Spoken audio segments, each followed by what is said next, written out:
3장 15절 말씀입니다. 베드로전서 3장 15절 말씀 함께 읽도록 하겠습니다.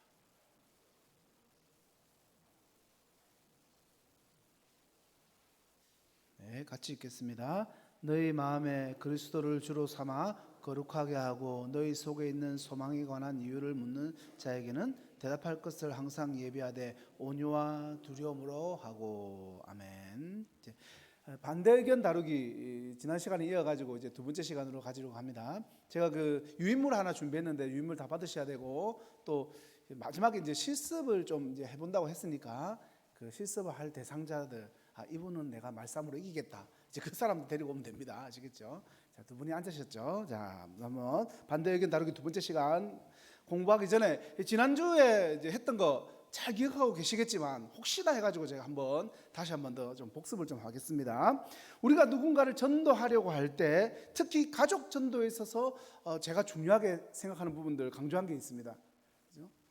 온유함과 그러면 또 인내라고 말씀을 드렸죠. 그죠? 제가 이 자리에 서 있는 것 자체가 저희 큰 누나가 인내하면서 몇 년 동안 작업을 했고 또 저를 전도하는 형님도 몇 년 동안이나 저에게 계속해서 복음을 전했기 때문에 그 열매로 제가 여기에 서 있는 겁니다. 그래서 여러분들도 그 인내하면서 전도하기 위해서 관계를 맺어가고 그 가족들은 포기할 수가 없잖아요.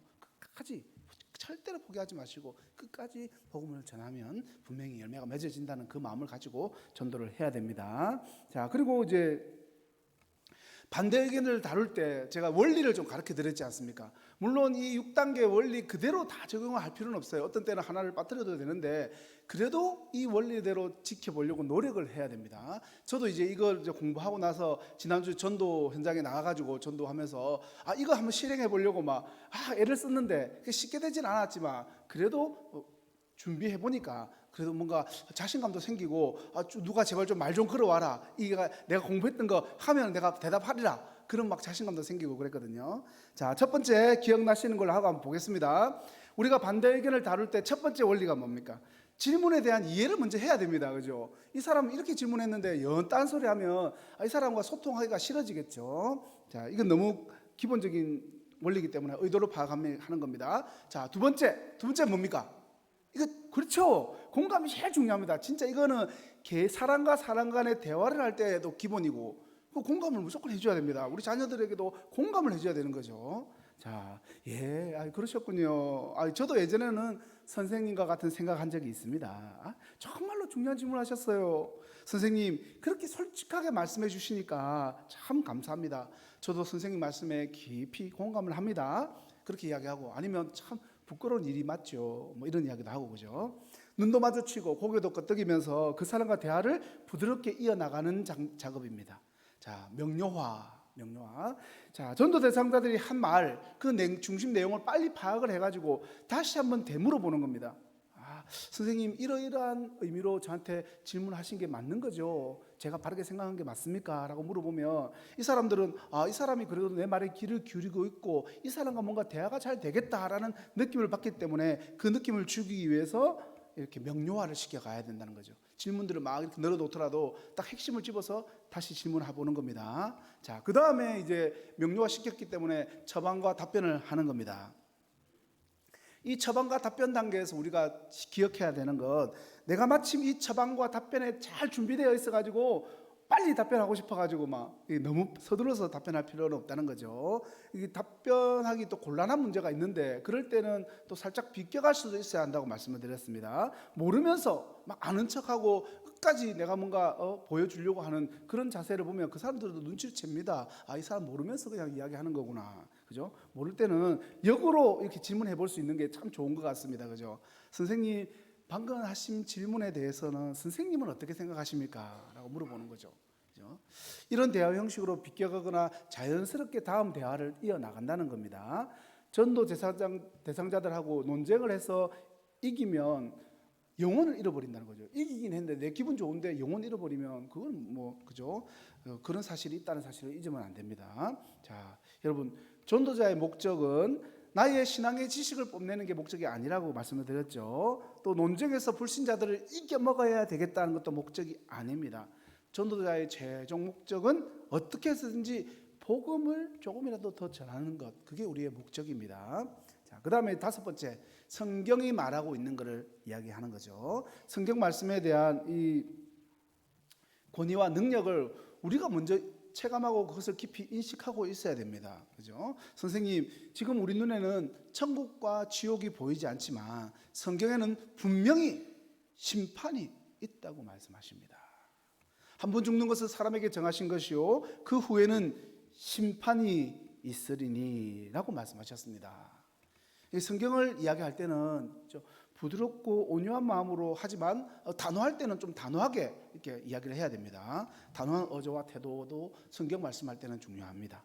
자, 그 다음에 이제 분위기를 보고 복음 좀 전해도 되겠다 하면은 이렇게 복음을 전하면 되는데, 요 단계들을 하면서 제가 계속 강조하는 것은 빨리 질문의 의도를 파악해가지고 공감해주고 그 다음에 해법을 제시해주고 성경 이야기까지 할 수 있으면 하면 되는데, 지나가는 사람이나 잠깐 대화를 하면서 이 모든 과정들을 다 거치기가 좀 어렵긴 합니다. 그렇지만 이제 가족들이라든지 아니면 또 지인분들과 이야기를 나눌 때, 커피숍에 앉아서 이야기 나눌 때 이런 과정들을 조분조분 지켜가면서 이야기를 하면 충분히 전할 수 있을 것 같습니다. 자, 지난주 첫 번째 질문이었죠. 착한 일 하고 선하게 살면 천국에 갈 수 있지 않나요? 이거 제가 이제 가장 많이 오해하고 있었던 부분이었죠. 이 질문에 대해서는 착한 일에 대한 기준이 뭔지 그거를 딱 집어줘야 됩니다. 이게 핵심인 거죠. 선생님이 말하는 착한 일에 대한 기준을 정하기가 정말 어렵지 않겠습니까? 그 기준을 정하는 것을 한번 생각해보게 만드는 거죠. 자, 두 번째, 교인들이 더 위선적인 것 같아요. 그죠? 교회 다니는 사람이 비리가 더 심하지 않습니까? 이렇게 물어본다는 거죠. 기독교인이 더 나빠요. 교회 다니는 사람이 왜 사기를 칩니까? 교인들이 왜 도덕적으로 문제가 많은 겁니까? 이런 거 하면, 그죠? 이 이야기를 들으면 막 욱하잖아요. 사실 기분도 나쁘고. 그거 다 일부 교인들 보고 하는 건데, 근데 이제 그렇게 이야기하기보다는 좀 먼저 공감을 해주는 거죠. 그래서 선생님 참 기분 나쁠 수 있겠네요. 죄송합니다. 제가 기독교를 대표하는 건 아니지만 선생님 말씀 듣고 보니까 그래, 선생님 그렇게 생각할 수 있겠네요. 이렇게 좀 쿨하게 인정을 하고, 그죠? 그리고 나서 우리 인간의 연약함을 일깨워주는 동시에 온전하신 예수님을 바라보는 것이 바로 신앙생활이라는 사실을 인지를 시켜 주어 나간다는 거죠. 자, 그다음에 이제 세 번째, 술 담배 때문에 교회 못 나가겠습니다. 이런 이야기하는 사람 종종 봤습니다. 자, 이 질문에 대해서는 좀 편하게 반응을 해주시면 됩니다. 간식예화를 생각나면 그것도 하셔도 되고, 그리고 여러분의 간증을 해도 됩니다. 좋고, 결론적으로는 술 담배 때문에 교회 나오지 말라는 교회는 없다라는 사실을 알려준다는 거죠. 술 담배 한다고 교회 오지 말라는 교회 어디 있더라 한번 봐라, 이렇게, 그죠? 그 다음에 네 번째입니다. 종교는 다 같지 않습니까? 왜 기독교만 믿어야 합니까? 라는 질문입니다. 이 질문과 비슷한 게 기독교는 다른 종교에 비해서 너무 독선적이라서 싫어요 라는 반응입니다. 천주교인들이 이런 반응을 좀 많이 하더라고요. 자, 이런 질문을 다루는 핵심 포인트가 뭐냐? 핵심 포인트가 길어서 제가 포인트만 좀 말씀드리면, 왜 기독교가 독선적인 것처럼 비춰지는지를 설명을 한다는 거죠. 그냥 이게 예수님만 믿어야지 뭐 다른데 구원 없습니다. 막 그런 이야기, 예수 천국 불신 지옥 그 이야기를 하는 게 아니라 왜 사람들이 보기에 우리 기독교가 그렇게 독선적인 종교처럼 보이는지를 설명을 해주는 겁니다. 그러니까 기독교와 다른 종교의 차이를 좀 설명을 해줘야 된다는 거죠. 사실 모든 종교가 다 좋은 점은 하나씩 갖고 있습니다. 그런데 가장 큰 차이는 죄를 처리하는 방식입니다. 다른 종교는 자신 스스로가 죄를 해결하기 위해서 노력하지만 기독교의 구원은 이미 십자가에서 이루어 놓으신 구원을 믿으면 되는 것입니다.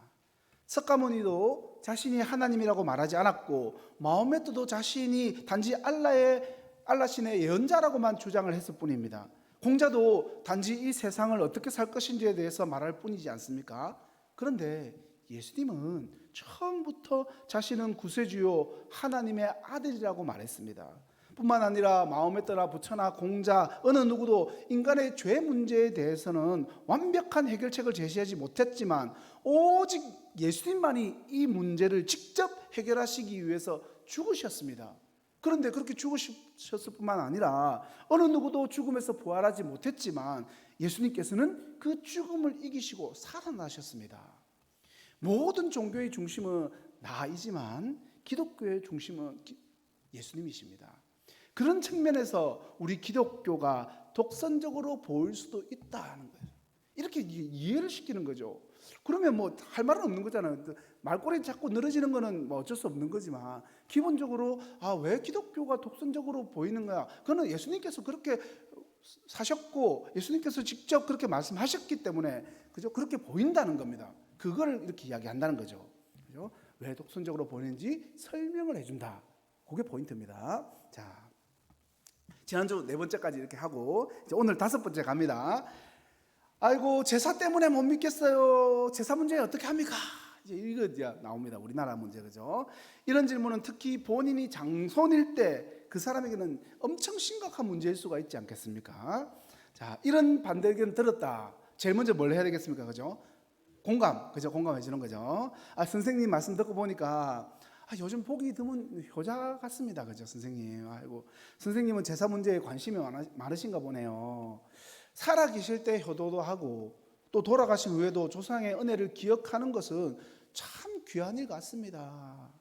이렇게 칭찬을 통해서 공감을 하는 겁니다. 공감. 자, 그 다음에 이 질문을 명료화시키는데 반대 질문한 거잖아요. 그러니까 명료화시키는 겁니다. 선생님 말씀은 기독교인이 되면 조상의 은혜를 저버리는 것 같아서 걱정이 된다는 말씀이시죠. 요즘같이 부모님의 은혜를 가볍게 생각하는 이 삭막한 시대에 선생님 같은 분도 없을 것 같습니다. 참 귀한 분이시네요. 이렇게 하면서 자, 그러면서 이제 처방과 답변으로 들어갑니다. 자, 제사 문제에 대해서 제가 이렇게 준비를 하면서 그냥 이거 바로 처방과 답변으로 들어갈 게 아니라 이 문제는 우리나라만이 갖고 있는 엄청난 문제이기 때문에 사실 지금 오늘날의 제사는 조금 덜해졌지만 아직도 믿지 않는 사람들은 제사 문제에 발이 묶여 있거든요. 그래서 제사에 대해서 여러분들과 좀 말씀을 좀 나누고 싶어요. 제사. 여러분 이 제사가 어디에서 유래된 걸로 알고 있습니까? 중국인 건 아시겠죠? 중국. 우리나라 고유의 민족 전통 아닙니다, 여러분.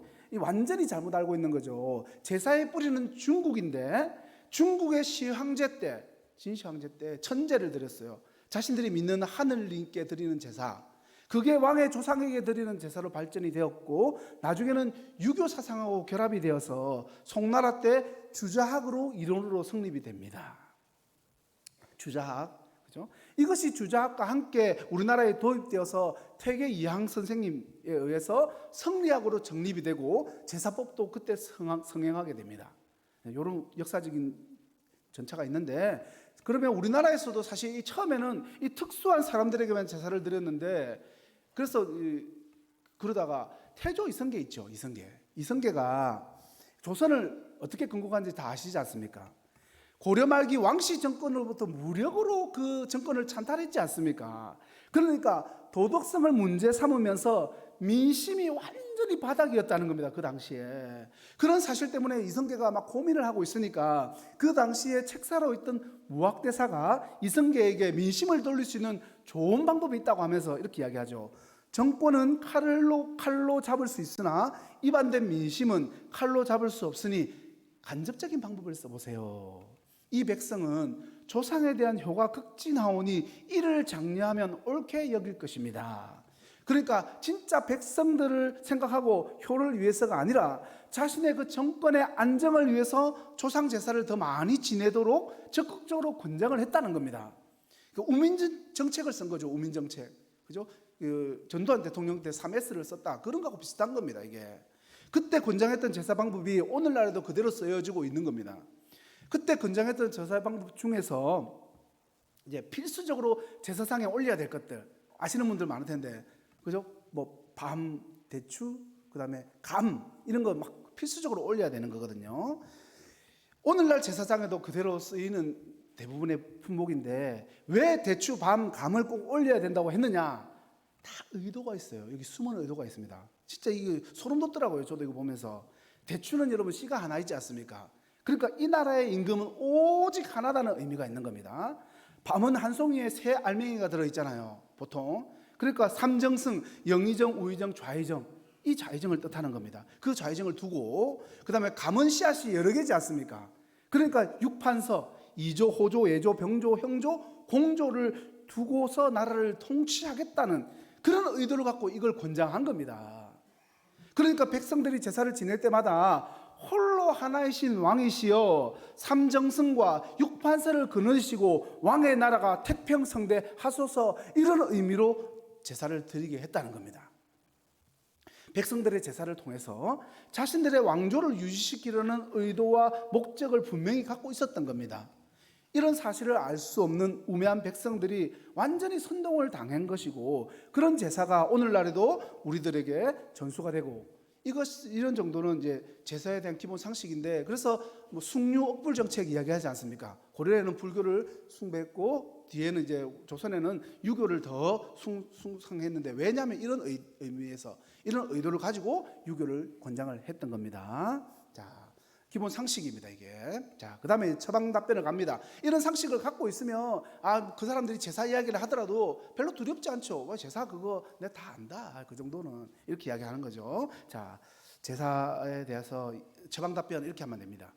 조상 제사는 나를 이 땅에 있게 해준 조상의 은혜를 생각하면서 살아있는 가족이나 형제들의 우애를 돈독히 하려고 지내지 않습니까? 그런데 이런 목적이나 의식은 저희 기독교에도 행하고 있어요. 기독교에서는 살아계신 부모님께 잘 해드리는 것을 더 중요하게 생각하고, 또 돌아가신 후에는 기일에 형제들이 모여서 부모님의 은혜에 감사하면서 추도 예배를 드리고 있습니다. 이 정도로 답변을 드리면 되는 거예요. 더 깊게 가가지고 아이고 아직도 제사를 지내십니까? 우상 숭배고 다 미신이에요. 제사 지내면 돌아가신 분의 밥을 먹나요? 술을 마시나요? 그런 거 없습니다. 막 그런 말 하면 마음의 상처만 받고, 그죠? 곤란합니다. 복음 전하는 게 아니라 싸우려고 하는 의도를 갖고 있는 것처럼 보이기 때문에. 그리고 제사에서는 이런 처방 답변도 할 수 있어요. 선생님, 오늘날 우리나라 제사 제도는 우리나라 고유의 전통이 아니라 중국에서 들어온 중국 왕실의 풍습을 조선시대 때부터 따라하고 있는 겁니다. 처음에는 외국 풍습이라고 해서 제사도 별로 좋게 생각하지 않았어요. 그렇게 생각하지 않고 오히려 배척하고 있었는데, 태조 이성계가 민심을 잡으려고 숭유 억불 정책을 펼치면서 조상 제사를 적극적으로 장려하게 된 겁니다. 그러니까 조선시대 이전의 제사는 형식이 달랐을 겁니다. 형식은 얼마든지 시대가 지냄에 따라서 바뀔 수가 있다는 겁니다. 그죠? 그러니까 요즘은 제사상에 피자도 올리고 샤인머스켓도 올리고 있지 않습니까? 기독교에서도 제사의 의미를 중요하게 가르치고 있어요. 형식만 다를 뿐입니다. 그것이 바로 고인의 기일을 기억하면서 드리는 추도 예배입니다. 이렇게 조금 더 부드럽게 제사의 형식만 바뀐 어떤 것들이 있다는 걸 이야기해 주는 겁니다. 자, 이 정도 했는데 뭔가 이야기가 잘 된다, 소통이 잘 되는 것 같다, 그러면 성경이 말하고 있는 답변을 이야기해 주는 겁니다. 자녀들아, 같이 읽겠습니다. 시작. 자녀들아, 너희 부모를 주 안에서 순종하라. 이것이 옳으니라. 내 아버지와 어머니를 공경하라. 이것이 약속 있는 첫 계명이니 이는 내가 잘되고 땅에서 장수하리라. 그죠? 이 말씀을 좀 이렇게 딱 말씀하기 어려우면 플러스 이야기하면 됩니다. 그죠? 기독교는 부모님에게 효도하는 것을 귀하게 생각하는 종교입니다. 예수님께서도 부모님에게 효도하라고 말씀하셨고, 그 효도하는 자는 땅에서도 잘되고 장수할 것이라고 말씀하셨습니다. 그렇게 이야기하는 거죠. 자, 그 다음에 이제 6번째입니다. 종교를 바꾸면, 비슷한 맥락이에요. 집안에 우환이 찾아오지 않습니까? 이런 질문. 집안에 종교가 2개 있으면 집안 망한다는 이야기 저도 들어본 것 같아요. 그래서 괜히 집안에 종교 2개 믿어가지고 저 집에 나쁜 일 생기면 우리 탓하지 않을까 걱정이 되기도 합니다.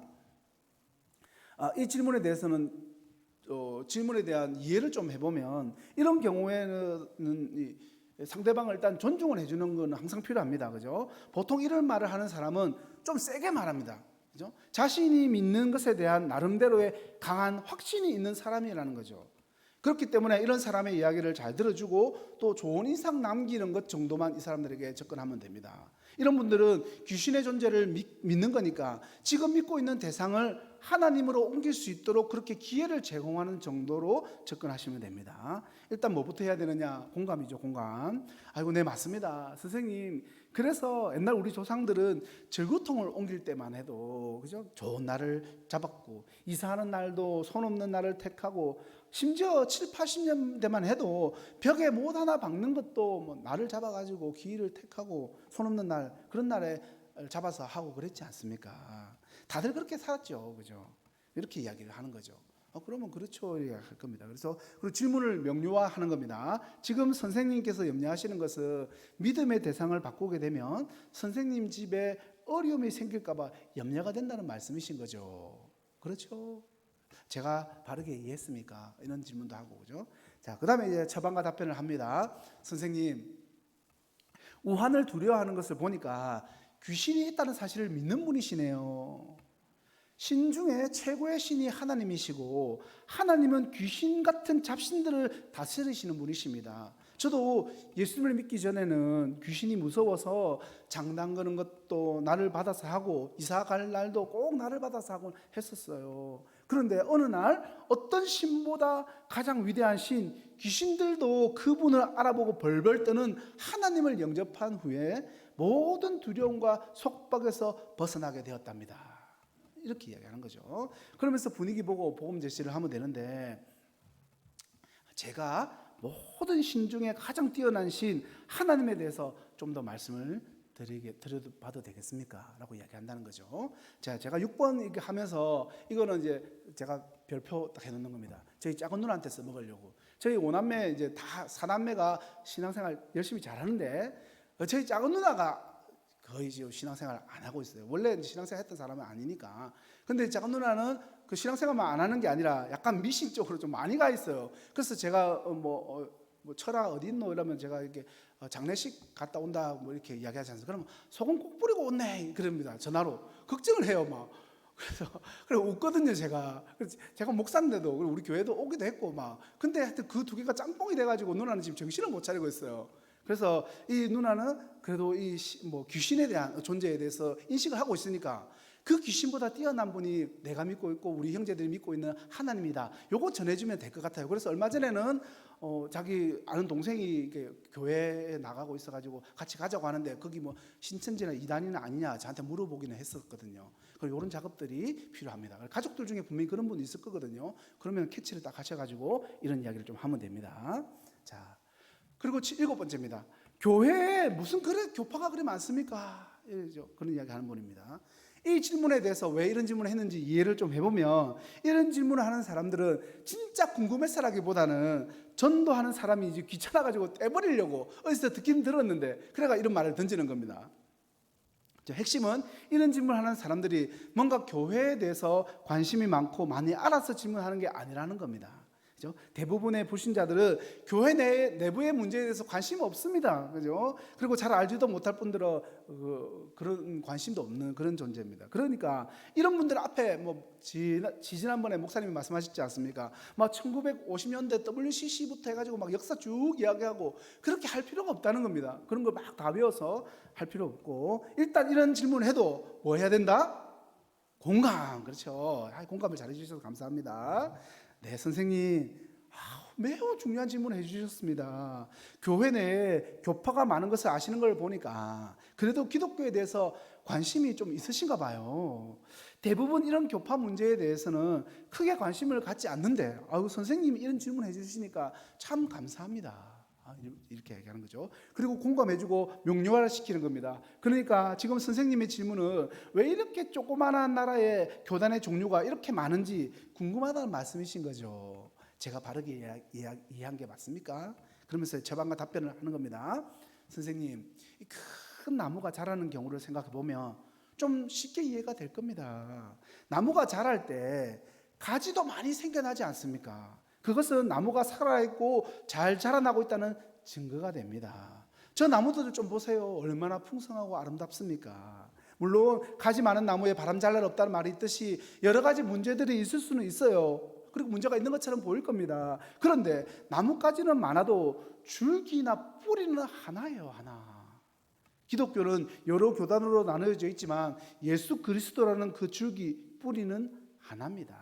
당연히 진리도 하나입니다. 천국은 값없이 주시는 하나님의 선물입니다. 그러면서 복음 제시로 바로 들어갈 수도 있는 거죠. 자, 그 다음에 이런 답변도 가능할 것 같아요. 선생님, 사실 그거 큰 문제는 아닙니다. 우리가 사람이다 보니까 약간의 의견 차이가 있지만 기독교의 2000년 역사 가운데 본질적인 것은 언제나 일치를 하고 있거든요. 한 부모 밑에서 태어나서 자녀들 보세요. 각양각색으로 생기고 다 다양하게 살아가고 있지만 뿌리는 하나지 않습니까? 교리는 조금씩 차이가 있을지 몰라도 복음의 핵심은 언제나 똑같습니다. 예수님이 우리의 구원자라는 사실입니다. 그렇죠? 그러면서 성경이 말하는 해답을 하는 겁니다. 같이 읽겠습니다. 시작. 몸은 하나인데 많은 지체가 있고 몸의 지체가 많으나 한 몸인가 같이 그리스도도 그러하니라. 그러니까 이 구절들 뭐 기억이 안 나시면은 몸은 하나지만 지체는 여러 개일 수 있지 않습니까? 정도로 이야기하는 거죠. 아니면 뭐 손 이야기해도 되죠, 그죠? 손은 하나인데 손가락은 5개지만 다 같은 내 손의 뿌리를 갖고 있다는 거죠. 그런 이야기해도 될 것 같고, 자 그러면서 상황 보고 복음 제시해도 되고 마무리해도 됩니다. 자 그다음에 8번째입니다. 종교에 관심이 없어요. 종교 관심 없어요. 그죠? 전도하다 보면 꼭 한 명 이런 분들 나옵니다. 그죠? 손살에 치고 종교에 관심 없어요라고 대답하는 사람. 자, 이런 사람들의 종교에 관심 없다는 대답을 이해를 좀 해보면 3가지 이유로 이 관심이 없을 수 있습니다. 정리한 겁니다. 현대 세속화된 사회 속에서 눈앞에 닥친 먹고 사는 문제에 급급하거나 더 나아가서 돈 모으는 재미에 들려가지고 그죠? 푹 빠져서 관심 없을 수 있고, 2번째, 내가 믿는 것은 나 자신뿐이라는 그런 사람들이 있습니다. 그죠? 자신에는 어떤 것도 믿을 수 없다 그런 사람. 3번째는 종교는 다 미신이고 어리석은 것이라고 생각하는 경우도 있습니다. 가장 많은 경우가 첫 번째 있겠죠. 요즘에는 그죠? 첫 번째 경우. 일단 종교에 관심 없습니다. 그래도 공감해 줍니다. 아이고 내 선생님 종교라는 것 자체에 큰 관심을 갖고 있지 않으시군요. 요즘 보면은 먹고 살기 바빠서 삶이 빠듯하고 그러니까 종교에 관심 갖기가 쉽지 않은 시대인 거는 같습니다. 그죠? 저도 살기 바쁘다는 핑계로 종교에 관심 없을 때가 있었어요. 선생님 말씀에 저는 충분히 공감이 갑니다. 그러면서 이제 처방과 답변을 하는 겁니다. 이걸 조금 뭐 분위기를 보고 대화를 좀 더 해도 되겠다면 해야 되는 내용 같습니다. 보면 그런데요, 선생님 사람은 본능적으로 종교적입니다. 세계 어느 지역 어느 민족에 가도 종교가 없는 곳은 없죠. 우리 인간에게는 영원한 삶을 사모하는 그런 마음이 있기 때문에 종교에 관심을 가질 수밖에 없습니다. 평상시에는 종교에 별 관심을 갖고 있지 않던 사람이 인생의 위기 상황 가운데 내몰리면 종교에 관심을 보이면서 신을 찾게 되더라고요. 우리 인생이 다 그런 인생이지 않습니까? 나 자신의 힘으로는 도저히 어떻게 할 수 없는 경우를 만나게 되더라는 겁니다. 이럴 때 선생님이라면 어떻게 하시겠습니까? 많은 사람들은 이런 단계에서는 하나님을 찾고 또 종교에 관심을 갖게 되더라는 거죠. 우리 인간은 언제 어디서 질병을 얻고 사업을 실패하고 또 사고를 만나게 될지 모르기 때문에 늘 불안해하고 염려할 수밖에 없는 존재입니다. 이런 우리의 형편과 처지를 아시고 예수님께서 우리를 초청하십니다.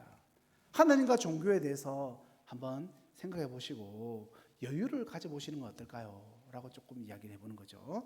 자, 그 다음에 성경이 말하는 해답이 있습니다. 같이 읽겠습니다. 이래 결국을 다 들었으니 하나님을 경외하고 그의 명령들을 지킬지어다. 이것이 모든 사람의 본분이니라. 자, 그 다음에 9번째입니다. 드디어 나왔죠. 헌금 내는 거 부담스럽다. 교회 나가기 싫다. 그리고 남편이 교회 안 나오고 있고 부인만 교회 나가면 11조 교회 낸다고 교회 목사 그래 좋더라. 다 갖다 바치라. 막 그런 이야기부터 난리가 나죠, 솔직히. 그래서 저희 자형이 안수 집사님인데도 11조 내는 거 누나하고 이렇게 좀 마찰이 있는 것 같아요. 자, 어쨌든 교회는 무슨 헌금을 그렇게 많이 걷습니까? 뭐 이런 질문을 하기도 하고. 제가 이제 초등부 친구들한테 헌금 설교를 한 적이 있어요. 그러니까 그 친구들이 그랬어요. 자기들이 헌금하면 그게 어디 가는지 궁금했다는 겁니다, 애들도. 그래서 혹시 목사님이 다 가져가는 거 아닌가 그런 생각도 했대요. 그래가지고 이제 그거 아니다 제가 이야기하는데, 여러분 댓글들을 보면 믿지 않는 사람들의 대부분은요 아직도 헌금하면 목사 주머니에 입마이 포켓하는 줄 아는 사람들 태반입니다. 그죠?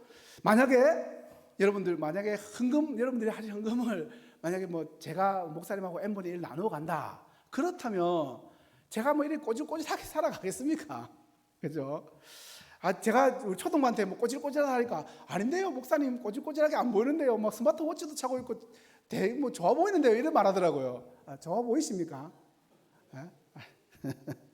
자, 어쨌든 욕심은 우리는 다 알지만 세상 사람들은 모른다는 겁니다. 그러니까 이 헌금 이야기, 돈 이야기, 이 예민한 문제이기 때문에 조금 재미있게 이야기하면서도 확실하게 알려줄 걸 알려줘야 됩니다. 정확하게 알려줘야 돼요. 정확하게 이거 돈 문제이기 때문에. 그리고 이제 우리 교회는 없지만 일부 교회에서 보면은 헌금 봉투 중간에 구멍 뚫은 거 있죠. 화면 한번 보여주세요. 그죠? 저기 구멍 뚫었잖아요. 저렇게 구멍 뚫은 거 보고 이 인터넷 사이트에서 저거 올려놓고서는 뭐냐면 저거는 이제 헌금 돈 개수했는지 안 했는지 확인하려고 뚫어놓은 거지 않습니까? 근데 그 사람들은 그래요.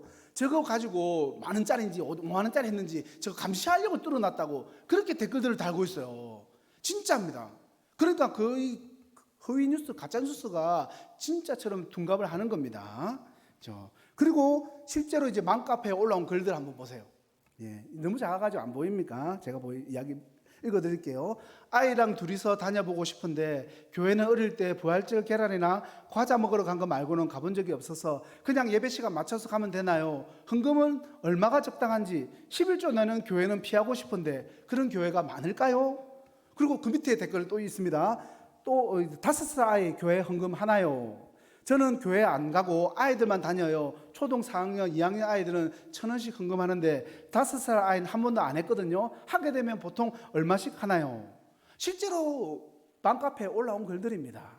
막 댓글들 달겠죠. 그러면 조금 신실한 분들도 달기도 하고 잘 모르는 분들이 달기도 하는데, 자, 돈에 대해서 제가 조금 전에 말씀드렸듯이 엄청 예민한 문제이기 때문에 오해를 확실하게 풀어줘야 됩니다, 여러분. 자, 일단 공감을 해주는 거죠. 아이고 선생님 참 예민하고 민감한 문제를 잘 질문해 주셨네요. 그러면서 또 교회에 나가셨는데 헌금 내는 문제 때문에 마음이 상하셨나 보네요. 그죠? 저도 처음에 교회 나갔을 때 이 헌금하는 모습이 자연스럽지 않고 왜 헌금하는지 궁금하기도 했었어요. 선생님 입장에서는 교회에 헌금하는 이유를 잘 모르니까 충분히 당황스러울 수 있었겠어요. 그죠? 이렇게 공감해주고 그 다음에 명료화시키는 겁니다. 선생님은 지금 교회에 헌금 내는 목적이나 이유를 알고 싶다는 그런 말씀이신 거죠. 제가 바르게 이해했습니까? 물어보고 그러면서 처방 답변을 하는 겁니다. 이런 분들은 헌금 때문에 지금 부담스러워하고 있잖아요. 그런 분들한테 막 다른 이야기 할 거 없습니다. 그죠? 또 상처를 받은 분일 수 있기 때문에 거의 불신자에 가까운 그런 초신자잖아요. 그렇기 때문에 이런 답변을 해야 되는 겁니다. 특이한 경우인 거예요. 일반 성도들을 이야기하는 거 아닙니다, 여러분. 자, 선생님, 헌금은 누군가가 강요해서 그렇게 내고 눈치 보고 내는 것은 아닙니다. 헌금 금액이 부담스러우시다면 부담되지 않는 선에서 적은 돈이라도 정성껏 자원하는 마음으로 드리는 것이 중요합니다. 그것도 싫으시면 마음에서 우러나서 헌금을 하고 싶을 때까지 그냥 다니셔도 됩니다. 하나님은 자원해서 즐거워하는 마음으로 내는 헌금을 원하시지 내 체면 유지하려고 내는 헌금을 기뻐 받으시지 않으셔요. 만약에 안 낸다고 해서 그걸 탓하는 교회 성도들은 아무도 없습니다. 또 하나님은 정성을 보시거든요. 적든 많든 형편껏 정성으로 내는 것을 기뻐하는 분이십니다. 그러니까 헌금에 대해서 너무 개의하지 않으셔도 돼요. 자, 근데 혹시 그런 말 하는 분도 있을 거예요. 헌금하면 목사 주머니에 다 들어가는 거 아닙니까? 라는 분. 그런 분들에게도 단호하게 좀 말씀을 드려야 됩니다. 선생님, 헌금에 대해서 선생님 뭔가 오해하고 계신가 봐요. 교회 내는 헌금이 다 목사님의 주머니에 들어가거나 목사님 마음대로 쓸 수 있는 게 아닙니다. 교회도 일반적인 단체처럼 운영되기 때문에 재정부도 있고 감사도 있고 그런 기관들이 다 있어요. 그리고 교회도 단체니까 제대로 운영되기 위해서는 운영비가 필요한 것도 사실입니다. 그러나 교회는 자원해서 내는 헌금을 원하는 것이지 헌금을 강요하는 단체는 절대로 아닙니다. 헌금은 성경에 나오는 원리대로 교인들이 따르는 것이지 결코 목사님이 요구하거나 강요해서 내는 게 헌금은 아닙니다. 그러면서 이제 성경적인 답변도 하면 좋겠죠. 하나님은 즐거워하는 마음으로 내는 자를 기뻐 받으십니다. 이스라엘 같이 읽겠습니다. 시작. 이스라엘 자손에게 명하여 내게 예물을 가져오라 하고 무릇 즐거운 마음으로 내는 자에게서 내게 드리는 것을 너희는 받을지니라.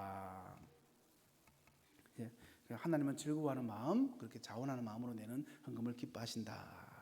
이 여기까지가 이제 9개까지인데 더 있는데 더 하면은 이제 시간이 많이 가기 때문에 제가 이제 케이스는 요 정도로 하고 원리를 조금 깨달으시라고 말씀을 드리는 겁니다. 그죠? 공감하고 그 질문에 대한 의도를 파악하고 공감하고 명료화시켜서 답변을 해주고 또 성경적인 답변도 해주고 그렇게 주고받고 하는 겁니다. 자, 제가 이제 31살 때 교회 나갈 때 제가 완전한 불신자에 가까운 사람이었다고 했잖아요. 불신자, 완전 불신자였죠. 그 당시 제 눈에 비친 교회 다니는 사람들 어떤 모습이었을까? 여러분 궁금하지 않습니까? 궁금하시죠? 그 당시 제 눈에 비친 교회 다니는 사람들의 특징 두 가지가 있습니다. 첫 번째, 일단 교회 다니는 사람들은 착하기는 한데 말이 많다라는 겁니다. 말이 많아요. 왜 이렇게 말이 많은지. 그래서 말 많은 사람들이기 때문에 가까이 하기 싫다 이런 느낌, 그 정도가 있었어요. 자, 근데 이제 제가 31살 교회 나갔지 않습니까? 그래가지고 예수님을 인격적으로 영접하고 몇 년이 지난 후에 어느 날 제가 깜짝 놀랐습니다. 제가 불신자 친구하고 통화를 하는데 거의 1시간을 예수님에 대한 이야기를 제가 하고 있더라고요. 제가 머리에 진짜 망치를 맞은 것 같았습니다. 하나님께 받은 이 은혜가 너무나 크기 때문에 그 은혜를 나누고 싶으니까 그 마음이 있으니까 전화를 끊지를 못하는 겁니다. 그리고 이 친구는 저하고 이제 엄청나게 대학교 때부터 친하게 지낸 친구이기 때문에 이 친구만큼은 제발 좀 복음을 듣고 예수님을 믿었으면 좋겠다. 그리고 애들을 교회에 좀 보냈으면 좋겠다. 그 말을 하고 싶은 겁니다. 그러니까 말이 길어지는 거죠. 막 개별 전도하고 싶고 하니까. 그래서 여러분들의 그 말 많음을 저는 이해를 합니다. 우리는 이해하는데 세상 사람들은 좀 말 많다고 느낄 겁니다. 그러니까 이게 수위를 좀 조절해야 된다는 거죠. 자, 그 다음에 제가 불신자였을 때 제 눈에 비친 교회 다니는 사람들, 벌써 답이 나왔네요. 아이고, 남자건 여자건 교회 다니는 사람들 왜 그래 촌스러운지. 여러분들이 그렇다는 게 아니에요. 그 당시에 제 눈에 비친 교회 사람들의 모습인 겁니다. 좀 갑자기 죄송스럽네요. 제가 그냥 교회 다니는 사람인데요, 그죠? 무슨 조선시대 사람도 아니고, 그죠? 31살 때 처음 교회 나간 날, 그래서 제가 이제 이야기했지 않습니까? 저 백바지에 흰색 나시 입고, 그 핑크색 그물 망사 옷을 입고, 머리를 이렇게 길어가지고 파마를 하고, 그렇게 이제 교회를 나갔었죠. 그런 제 눈에 비친 교회 사람들의 모습이 어떻겠습니까? 한번 그 오버랩 시켜보세요, 그죠? 자, 근데 이제 하여튼 중고등학교 때까지, 이제 대학교 때까지도 그래요. 제 주위에서 이제 교회 다닌다고 하고, 막 신실하게 반응하는 사람들은, 왜 그런지 모르겠어요. 다들 좀 엄청 촌스럽게 보였어요. 교회 오빠 같은 이미지니까 그렇게 보일 수도 있습니다. 교회 누나, 그죠? 저는 좀 날라리에 가까웠고, 그죠? 자, 이 말을 제가 왜 말씀드리냐면, 여러분이 있는 그 삶의 현장에서는, 그러니까 세상 살아가지 하잖아요. 교회 말고 여러분들이 살아가는 그 현장, 그 속에서는 여러분 한 분 한 분이 바로 교회의 얼굴이라는 겁니다. 여러분을 통해서 불신자들은 예수님을 평가하고 교회를 평가하고 교인 전체를 평가하고 있더라는 겁니다. 저도 그러고 있었으니까요. 좀 거창한 말로는 여러분이 바로 하나님의 대사라는 겁니다. 여러분이 원하든 원하지 않든 세상 사람들은 여러분을 통해서 교회와 교인과 하나님을 바라보게 되더라는 겁니다. 그래서 여러분의 삶 속에서 막 옷을 멋지게 입고 다니라 그런 의미가 아니에요. 그리스도의 향기가 나야 된다는 겁니다. 사람 냄새 풀풀 풍기며 그 사람들 뭐 좀 촌스럽고 이런 거는 다 이해가 되더라도 사람 냄새가 너무 난다. 그죠? 그런 게 아니라 그리스도의 향기가 따뜻한 사랑이 넘치고 저 사람한테 먹어가면 뭔가 편안하고 뭔가 이해해 줄 것 같고 뭔가 돈도 잘 꿔줄 것 같고 그런 느낌이 있어야 돼요. 그죠? 제가 교회 갔을 때 그 왜 31살에 그날부터 교회 다녔겠습니까? 밝고 환하게 웃는 모습을 봤다니까요. 뭔가 이 사람들 좀 다르다. 뭔가 다르다. 왜 저렇게 밝게 있지? 뭔가 왜 나를 이렇게 환영해 주지? 그런 느낌들. 그죠? 여러분 삶 속에서 그리스도의 향기가 날 때 여러분의 삶을 통해서 전도도 이루어지는 겁니다. 자, 이제 실제로 이제 우리가 배웠던 거 이제 실습 해볼게요. 짧게 할 겁니다. 실습 용지 한번 받아보세요. 여러분 받은 거 보면 두 분이서 짝지어가지고 1번과 5번을 제가 뽑아왔습니다. 다른 거 기억하고 계신 분들은 다른 거 해도 되는데 착한 일 하고 선하게 살면 천국 갈 수 있지 않습니까? 라고 이야기한다는 거죠. 거기에 대해서 여러분들이 이야기해보고 그 다음 사람이 바꿔가지고 제사 때문에 저는 못 믿겠어요. 제사 문제 어떻게 해야 됩니까? 그러면 이제 그 옆에 사람이 또 답변해보고 그죠? 하나 가지고 1번 나 1번 할게 네 5번 해라 뭐 그래가지고 두 분이서 지금 실습을 해보시는 겁니다. 용지를 보고 자, 두 분이서 짝 지으시고 두 분이서 가위바위보 해도 됩니다. 네 1번 할래, 내 2번, 5번 할래 이래 가지고 자 1번부터 자 1번 하기를 한 분부터 지금 실습을 하겠습니다.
자, 두 번째 분 바꿔서 한번 해보시겠습니다. 바꿔서.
아, 18분이니까 1분 정도만 시간 더 드리겠습니다. 1분 정도만 마무리해도 될 것 같습니다.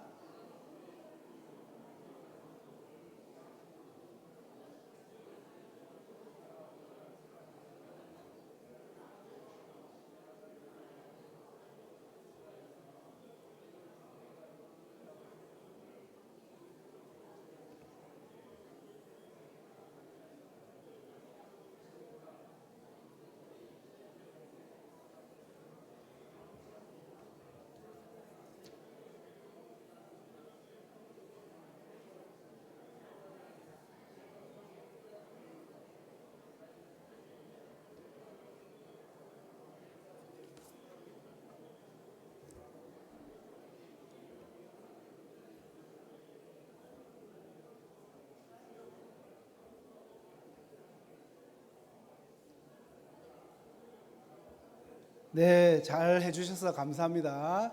조금 연습은 다음에 이제 두 분이서 손잡고 한번 하시고, 자, 오늘은 여기서 마무리 짓도록 하겠습니다.